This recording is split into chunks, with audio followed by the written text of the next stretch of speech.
100కు పైగా దీర్ఘకాలిక సమస్యలకు ఎటువంటి ఆపరేషన్ దుష్ప్రభావాలు లేకుండా హోమియోపతి చికిత్స. చాలా మంది పిల్లలు చాలా సెన్సిటివ్గా ఉంటారు, ఎమోషనల్గా ఉంటారు. కోపం, బాధ, సంతోషం, ప్రేమ, జాలి, దయ, దానం, అప్పులు చేయటం అన్నీ ఎక్స్ట్రీమ్ లెవెల్లోనే ఉంటాయి. ఇవన్నీ దేనికి? స్త్రీయాపం, పితృదోషాలే. అంత ఎమోషనల్గా ఉండడం. ఇప్పుడు చిన్న మాట అంటే తట్టుకోలేరు, వాడు ఇంట్లోంచి వెళ్ళిపోతాడు. అవునవును. అలా ఇంట్లోంచి వెళ్ళిపోయిన అంటే వెళ్ళిపోయి దొరకరు చూడండి, మళ్ళీ తిరిగి రారు చూడండి, అది కూడా పితృదోషం కిందకే వస్తుంది. ఒక మనిషి 14 సంవత్సరాల ఇంట్లోంచి వెళ్ళిపోయిన తర్వాత వాడు బ్రతుకున్నాడో లేదో తెలియకపోతే వాడు కర్మ చేయాలి తప్పనిసరిగా. అది కూడా ఒక బియ్య పిండితో వాడి బొమ్మ చేసి దాన్ని మరలా చితి ఇవన్నీ కూడా దహన సంస్కారాలు ఏవైతే ఉన్నాయో 12 రోజుల కర్మ ఏదైతే ఉందో తప్పనిసరిగా వాడి పేరుతో తిలోదకాలు, ధర్మోదకాలు అన్ని విధి విధానంగా 14 సంవత్సరాలు ఒక మనిషి ఇంట్లోంచి వెళ్ళిపోతే వాడు కనపడకపోతే బ్రతుకున్నాడా లేదో తెలియదు మనకి. 14 సంవత్సరాలు జీవిత కాలం. మరి ఒకవేళ బ్రతికుంటే అలా చేయడం తప్పు కదా? బ్రతుకున్న సంగతి మనకి తెలియకపోతే కదా, తెలియకపోతే చేయమంటున్నారు, తెలుసుంటే చేయొద్దు.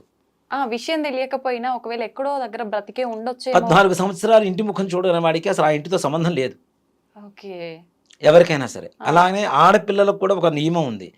12 సంవత్సరాలు పుష్కర కాలం అంటాం కదా, పుష్కర కాలం పాటు పుట్టింటి దీపాన్ని చూడకపోతే పుట్టింటికి వీళ్ళకి బంధం తెగిపోతుంది. అందుకనే వడి బియ్యం పోసుకోవడాలు, పండగలకి పిలిచి అల్లుడికి కూతురికి బట్టలు పెట్టడాలు ఇవన్నీ ఎందుకు అంటే సపోర్టింగ్, మేము ఉన్నామని చెప్పి గుర్తు చేయటం. ఆడపిల్లలకి పెట్టుకున్నటువంటి కుంకుమ దగ్గర నుంచి పుట్టింటి వాళ్ళు ఇవ్వాలని శాస్త్రం. కట్టుకునే చీర కావచ్చు, ప్రతి ఒక్కటి అన్ని పసుపు కుంకాలు చూడండి. ఇప్పుడు తగ్గింది కానీ పూర్వకాలంలో పచ్చళ్ళు చేస్తే ఫస్ట్ కూతుళ్ళ కోసం ఎక్కువ పచ్చళ్ళు తయారు చేసేవాడు. ఈ ఆవకాయలు ఇట్లాంటివి ఇప్పటికి ఉన్నారు, ఇప్పటికి ఉన్నారు కానీ తక్కువైంది. ఇప్పుడు అన్ని రేట్లు పెరిగిపోయినాయి, వీళ్ళు పెట్టుకోవడానికి సరిపోతుంది. సో ఇప్పటికీ కూడా కూతుళ్ళకి, ఇంట్లో బంధువులందరికీ అందరికీ కలిపి ఒకే ఇంట్లో కలిపి తయారు చేస్తుంటారు. చింతకాయ పచ్చడి చేసినా కూడాను ఇంత పచ్చడి తయారు చేసేవాడు. ఎప్పుడు కావాలంటే కూడా అప్పుడు పుట్టినకి వచ్చి మళ్ళీ తీసుకెళ్లేవాడు. అవునా? అంటే ఈ సపోర్ట్ ఉంది అని చెప్పడం కోసం ఇవన్నీ చేస్తుంటాం. అలాంటిది 12 సంవత్సరాల పాటు ఎవరైనా పుట్టింటి దీపాన్నైనా కనీసం, ఇప్పుడు శత్రుత్వం ఉంది అన్నదమ్ములతో, కనీసం బయట నుంచి ఆ ఇంటి దీపమైనా చూడాలి. దీపం మీద ఇప్పుడున్న పరిస్థితుల్లో లైట్ చూడకుండా ఉంటే 12 సంవత్సరాలకి ఈ అమ్మాయికి ఆ పుట్టింటికి బంధం తెగిపోయినట్టే లెక్క. ఉంటున్నారంటారా ఎవరైనా అట్లా?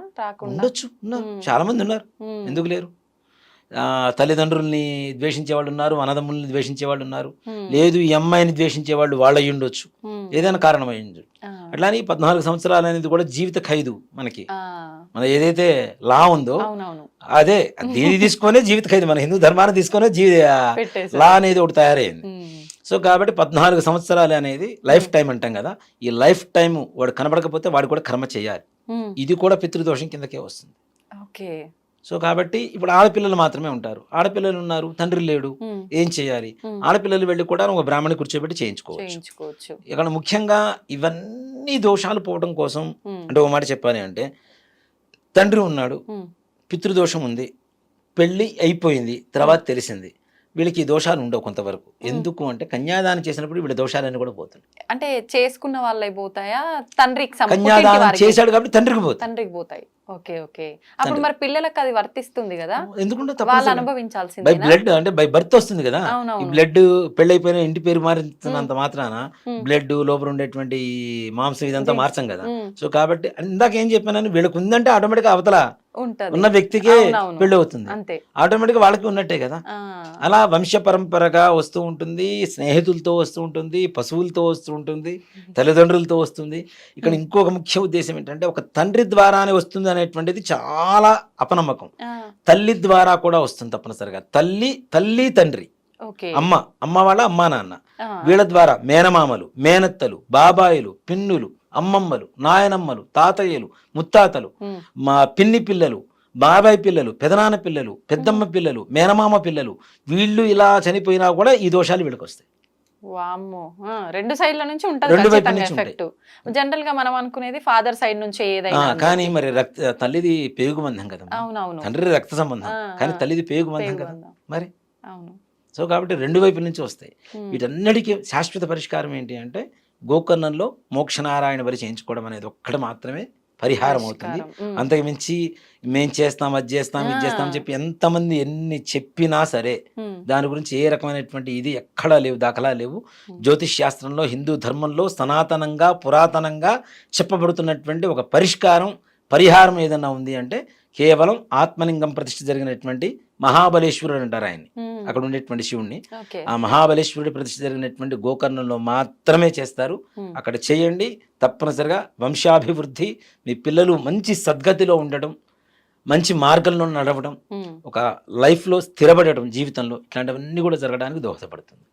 ఓకే, అసలు పితృదోషం అని ఎన్నో టాపిక్స్ ఎంతో మందితో చాలా మంది చేసాము, కానీ అసలు ప్రతి ఒక్కరు కూడా ఈ పరిహారం చేసుకుంటే అయిపోతుంది, పలానా తిథి రోజు, పలానా నక్షత్రం రోజు, అది ఇది కానీ వింటుంటే అనిపిస్తుంది అసలు ఎంత లోతు.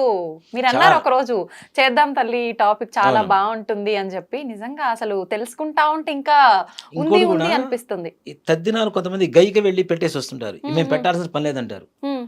మనం పొద్దున భోజనం చేసాం, రాత్రి భోజనం చేయకుండా ఉంటామా? ఉండము. ఇప్పుడు కాశీకే వెళ్ళాం, అక్కడ పూజ చేసాం, భోజనం చేసాం, మళ్ళీ సాయంత్రం భోజనం చేయకుండా ఉంటామా? మళ్ళీ హైదరాబాద్ వచ్చి భోజనం చేయకుండా ఉంటామా? లేదుగా. మరి కాశీలో ఒక్కసారి తద్దినం పెట్టేసాను నీకు నాకు చెల్లంటే కాదు కదా. ప్రతి సంవత్సరం తద్దినం పెట్టవలసిందే. కొడుకు కావాలి అని కోరుకునేది దానికోసం కదా. అపుత్రస్య గతిర్నాస్తి, కొడుకులు లేకపోతే గతులు లేవని చెప్పి శాస్త్రం చెబుతుంది. కొడుకుని కోరుకునే దానికి, తలగరువు పెట్టడానికి, కర్మ చేయడానికి, దినాలు, తద్దినాలు, మాసికాలు ఇవన్నీ చేయడం కోసమే కొడుకు కావాలని కోరుకుంటున్నాం. అలాంటిది కొడుకు కావాలి అని చెప్పి ఎన్నో పూజలు చేసి కొడుకును కన్న తర్వాత ఈ కొడుకు బాధ్యతని విస్మరిస్తూ ఉంటే కూడా పితృదోషాలు వాళ్ళ పిల్లలకు వస్తూనే ఉంటాయి తప్పనిసరిగా.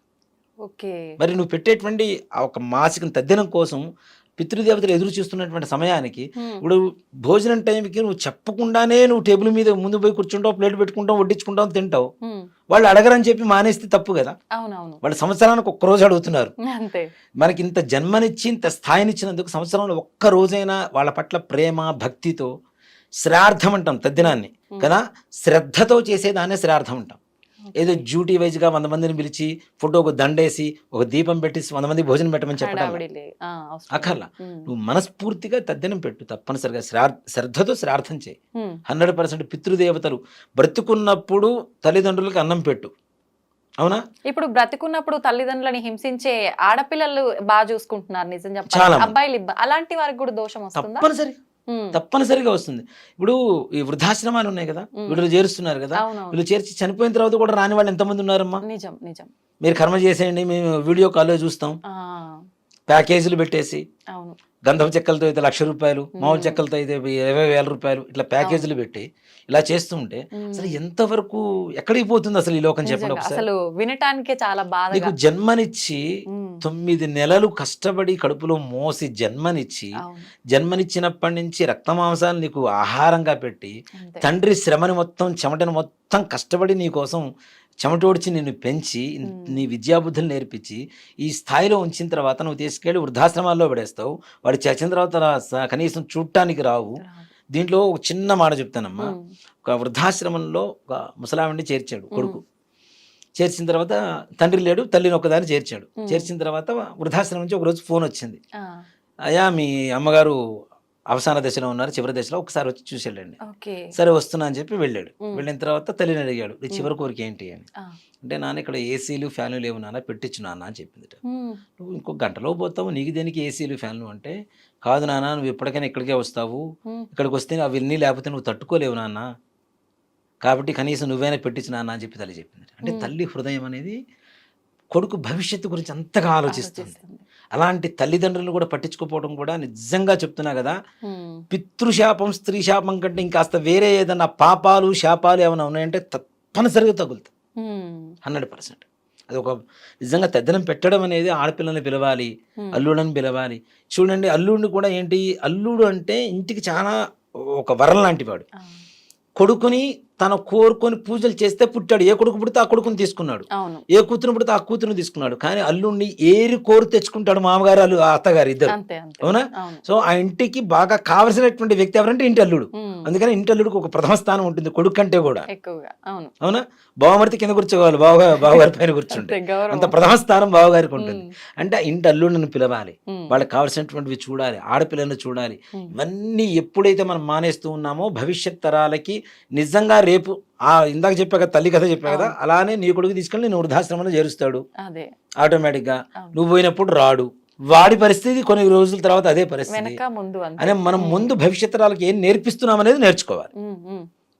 మనకి తల్లిదండ్రులు నేర్పించారు ఓ పద్ధతిని, దాన్ని మనం పాటిస్తుంటే మన పిల్లలకి అరే అలా కాదురా ఇలా అని. నీ తల్లిని తీసుకెళ్ళి వృద్ధాశ్రమంలో పడేసి నువ్వు ముసలోడు అయినప్పుడు నన్ను వృద్ధాశ్రమంలో పడేస్తావా అని అంటే మీ అమ్మను పడేసావు కదా, నేను కూడా అక్కడ పడేస్తాడు. ఒక న్యాయం, ఇక్కడ ఒక న్యాయం. అంతే, నీకు అదే న్యాయం వర్తిస్తుంది. నువ్వు చేసిన పాపం రిఫ్లెక్ట్ తన్నుకుంటూ మళ్ళీ ఇదే జన్మలో అనుభవిస్తావు. ఉంది. ఉమ్. పూర్వ యుగాల్లో ఈ జన్మలో చేసిన పాపం వచ్చే జన్మలో అనుభవిస్తాం. ఉమ్. ఈ జన్మలో రాలేదు, రిఫ్లెక్ట్ వెంటనే ఉమ్. గ్యారంటీ, మనం పోయే లోపల గ్యారంటీ అది అనుభవించిపోవాల్సిందే. ఇక్కడే ఫిల్టర్ అంతే మొత్తం, ఓకే. ఇక్కడ ఫిల్టర్ అయిపోవాల్సిందే పైకి వెళ్ళేటప్పుడు. అంత టైం కూడా లేదు పైన. లేదు. సో కాబట్టి ఇలాంటివి చేయడం ద్వారా మంచి జరుగుతుందమ్మా. ఓకే. ఇది చేయమని చెప్పండి. ఎవరైనా ప్రతి ఒక్కళ్ళు ఉమ్. ఈ మోక్షనారాయణ బలి చేయించండి. ఇప్పుడున్న పిల్లల్లో ప్రతి ఒక్కరికి ఈ దోషాలు ఉన్నాయి ఉమ్. కాబట్టి చేయించడం ద్వారా వివాహ వ్యవస్థ బాగుంటుంది, ఉమ్. పిల్లలు బాగుంటారు, పుట్టబోయే పిల్లలు ఆరోగ్యవంతులుగా ఉంటారు, బుద్ధిమంతులుగా ఉంటారు. ఉమ్. అంతా సర్వే జనా సుఖినో భవంతు. ఓకే, మొత్తానికి పరిహారం చేయించుకోవాల్సిందే. 100%. ధన్యవాదాలండి, చాలా చక్కగా వివరించారు. శ్రీమాత్రే నమః. శ్రీ గురుభ్యో నమః.